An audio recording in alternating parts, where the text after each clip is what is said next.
Wir fahren ins Elsass, in das kleine Dorf Bofzheim. Bofzheim liegt nicht weit von Rhinau und dem Rhein entfernt. Hier gibt es in einem kleinen Wald nördlich des Ortes noch zahlreiche Überreste diverser Bunkeranlagen der Maginot-Linie.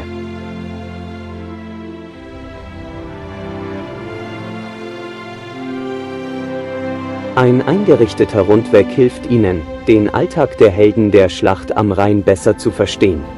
Das Waldstück ist nicht groß, aber richtige Wege gibt es nicht. Man sollte sich schon vorher etwas über die Standorte informieren. Ein Mobiltelefon mit GPS ist hilfreich. Insgesamt kann man 6 Anlagen besichtigen. Der dort eingerichtete Kasemattenweg liegt nicht weit von der überregional bekannten Region um den Europapark entfernt. Festes Schuhwerk und Taschenlampen sind zu empfehlen. Das Gebiet ist nicht sehr groß, aber sichtbare Wege gibt es kaum. Manchmal kann man einen Weg nur erahnen. In circa 2 Stunden hat man alle 6 vorhandenen Anlagen erreicht und erkundet.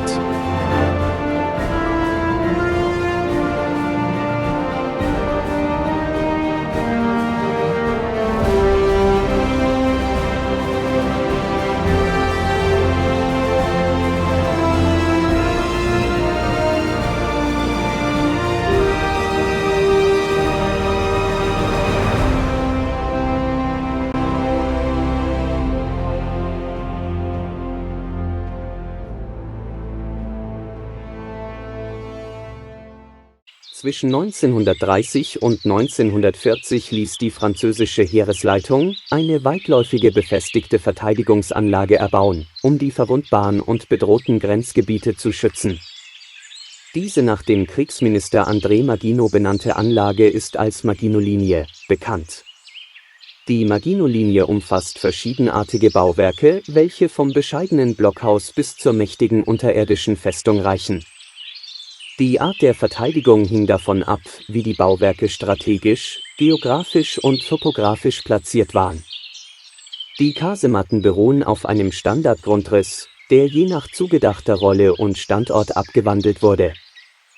Der Begriff Kasematte umfasst auch zumeist eher kleine und isoliert liegende Bunker und Blockhäuser. Sogenannte passive Kasematten dienten nur als Kasernen. Ihre Scharten waren nicht zur Verteidigung geeignet. Aktive Kasematten dienten dagegen als Schießstände. Wie bei Schiffen spricht man auch bei Kasematten von Besatzung. In Bofzheim sieht man Reste der französischen Verteidigungslinie. Eine Kasematte, die als Kommandoposten diente, Kasematten für Infanterie und Pioniere, eine Flugabwehrkasematte und ein Geschütz. Diese Bauwerke zählten zum Unterabschnitt Erstein. Sie wurden vom Kommandoposten in Gerstheim und von jenem Kommandoposten in Rhinau befehligt.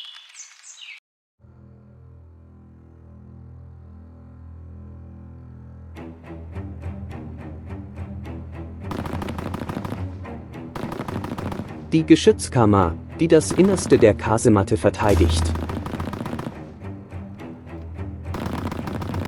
Neben dem Eingang befindet sich eine Schießscharte oder Eingangsverteidigung. Der Tisch diente als Aufstellfläche für ein Kreuzfeuermaschinengewehr. Die Hülsen fielen in die Auffangrinne. Die Schienen der Blendenklappen sind noch vorhanden. In der Mauer ist die Aussparung für das Funkgerät erkennbar. In der Kasematte konnten sich gleichzeitig 16 bis 24 Männer aufhalten. Die Türen waren zum Schutz des innersten Bereichs der Kasematte gepanzert. Ein Belüftungsgitter bot Schutz vor Granaten. Auch gibt es einen Ruheraum. Anschließend erreichen wir die zweite, größere Schützenkammer. Die Reichweite der Geschosse betrug 6 Kilometer, bei einer Entfernung von 3 bis 4 Kilometern zum Rhein.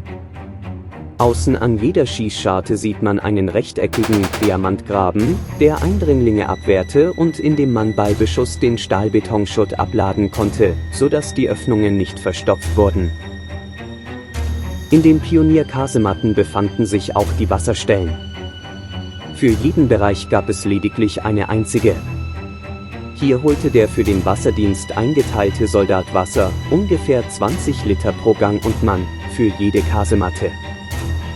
Hier der Innenraum einer Unterkunft, man sieht die einzelnen Schlafzellen.